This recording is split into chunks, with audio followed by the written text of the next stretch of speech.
જમાનો હતો જ્યારે કેનેડા જવું એ પ્રતિષ્ઠા ગણાતી હતી। ખાસ કરીને ગુજરાતના જે સ્ટુડન્ટ્સ છે એ કેનેડા ભણવા જાય અથવા કેનેડા જઈને કેરિયર બનાવવા માંગતા હોય તો પરિવારના લોકો પણ ખુશખુશાલ અને રાજી થતા હતા અને સમાજની અંદર એવું બતાવતા હતા કે જો અમારો પુત્ર કેનેડા જઈ રહ્યો છે।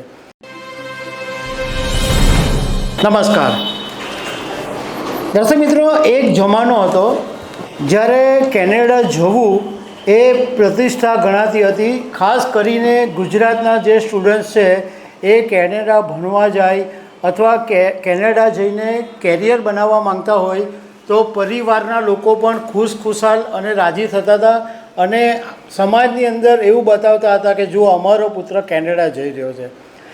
પરંતુ હવે સ્થિતિ બદલાઈ ગઈ છે અને હવે એવું દેખાઈ રહ્યું છે કે કેનેડા પ્રત્યે મોહભંગ થઈ રહ્યો છે।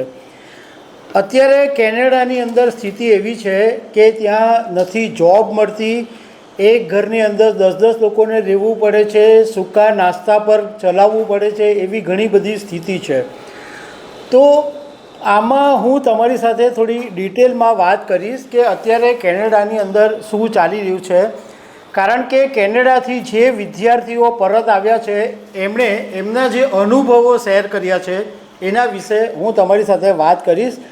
મારું નામ રાજેશ શાહ છે અને તમે જોઈ રહ્યા છો ખબર છે.com। દર્શક મિત્રો, દિવ્ય ભાસ્કરનો એક અહેવાલ છે, એમાં જે વિદ્યાર્થીઓ કેનેડાથી પાછા આવ્યા છે અને કેટલાક નિષ્ણાતો છે એમની સાથે વાત કરીને એક રિપોર્ટ તૈયાર કરવામાં આવ્યો છે। એમાં જે કહેવામાં આવ્યું છે એમાં એક છોકરો છે કરણ પાલન કરીને, એણે પોતાનો અનુભવ શેર કર્યો છે અને એણે એવું કીધું છે કે એ ઓગસ્ટ 2023માં કેનેડા ગયેલો અને ઓક્ટોબર 2023માં એ પાછો આવી ગયો।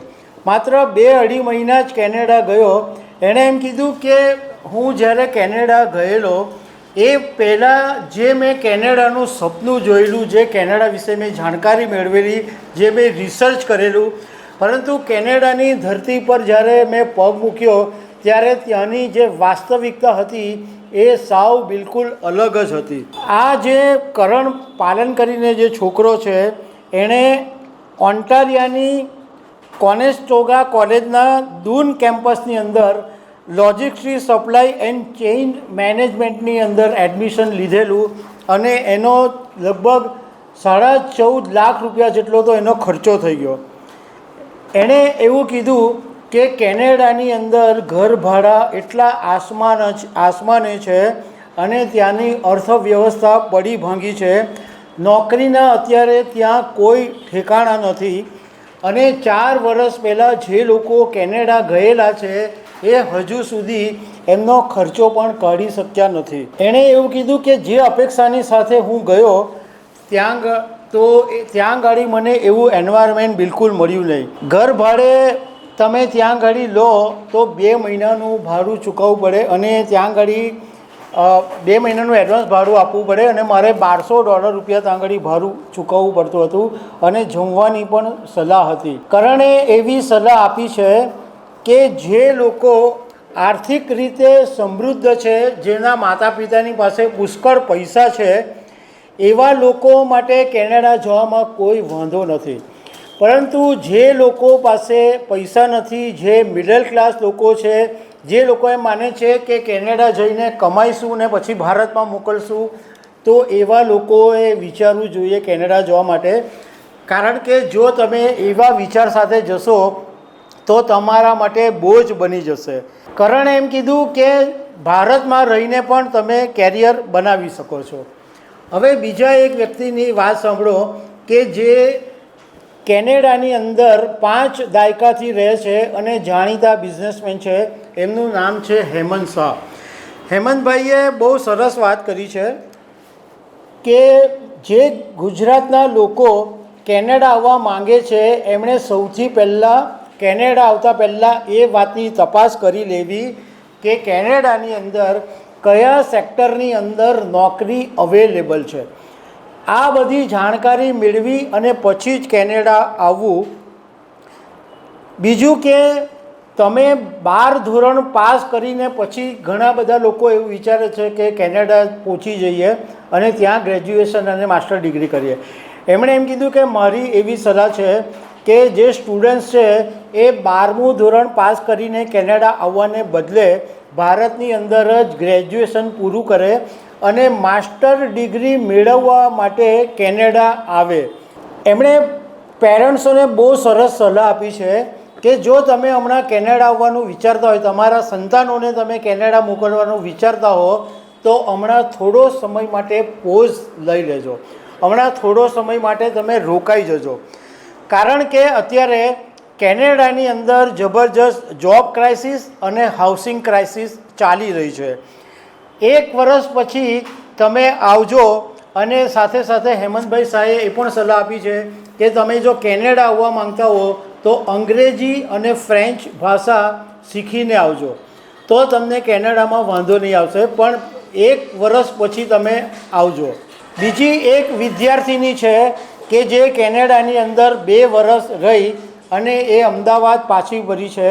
એણે પણ પોતાનો અનુભવ વર્ણવ્યો છે. એણે એમ કીધું કે કેનેડાની અંદર અમુક વિસ્તારો એવા છે કે જ્યાં મેક્સિમમ ભારતીય લોકો રહે છે અને ત્યાં જે ભારતીયો વસેલા છે એ જ ભારતીયોની સાથે સારું વર્તન નથી કરતા. ત્યાં જઈને એવા થઈ જાય છે કે ભારતના લોકોને હેલ્પ કરવાને બદલે ત્યાં આગળ ભારતના જ લોકોનું વર્તન બિલકુલ ખરાબ છે.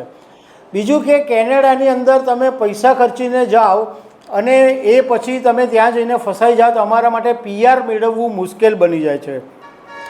બીજું કે નોકરીની અંદર હવે પહેલાં જેવો પગાર પણ કેનેડાની અંદર રહ્યો નથી. અને આ છોકરીએ એવું કીધું કે હું ઘણા બધા એવા વિદ્યાર્થીઓને જાણું છું કે જેમની પાસે બિલકુલ ટાઈમ નથી મળતો, જમવાનો બી એમની પાસે ટાઈમ નથી રહેતો, એટલું બધું એમનું શિડ્યુલ ટાઈટ હોય છે અને એક ટાઈમ સૂકો નાસ્તો ખાઈને એમણે જિંદગી ચલાવવી પડે છે. એવા ઘણા બધા ગુજરાતી વિદ્યાર્થીઓ કેનેડાની અંદર વસે છે. બીજા એક વિઝા એક્સપર્ટ છે જનક નાયક.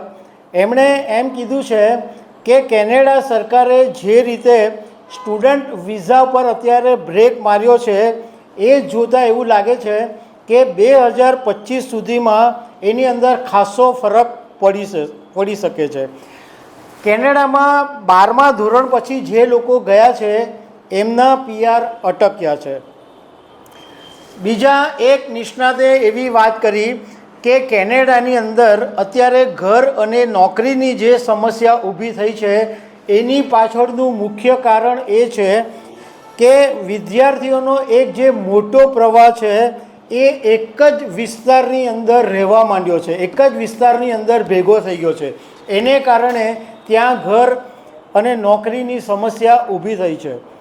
દર્શક મિત્રો, આ રિપોર્ટ તમારી સાથે શેર કરવા પાછળનું કારણ એ જ છે કે જે વાસ્તવિકતા છે એ તમારી સામે આવે. અમારો ઈરાદો બિલકુલ એવો નથી કે તમને કોઈ નેગેટિવ વાત ફેલાવીએ કે તમે કેનેડા જવાનું જ બંધ કરી દો, કે એના માટે અમારો કોઈ આશય નથી. તમે કેનેડા જવા માંગતા હોય તો તમે પ્રોપર બધી વિગતો મેળવીને તમારે જવું જોઈએ એવું અમારું માનવું છે. તો દર્શક મિત્રો, આવી અનેક વાતો સાથે અમે તમને મળતા રહીશું. Thank you very much.